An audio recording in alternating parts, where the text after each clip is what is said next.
Fish pose or Matsyasana in Sanskrit is a back bend that opens the chest and lungs.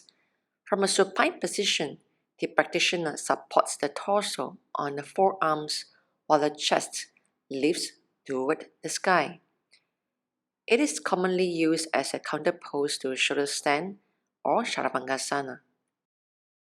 Begin lying on the back with your legs together. As you inhale, raise the arms to the ceiling, keeping at 90 degrees from the hips. This is your starting position. Exhale, fold the legs into lotus. Catch the foot with both hands.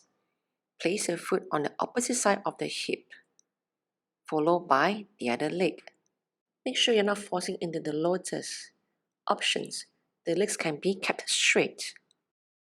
Inhale and gradually lower down the lotus legs onto the floor.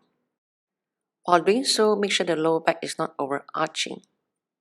Contract the abdominals as you lower your lotus legs onto the floor.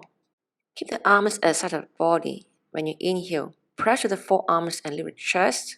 Lower the crown and head on the floor.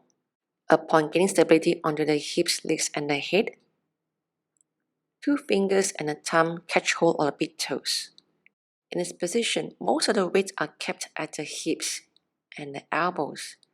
The head is resting lightly onto the floor.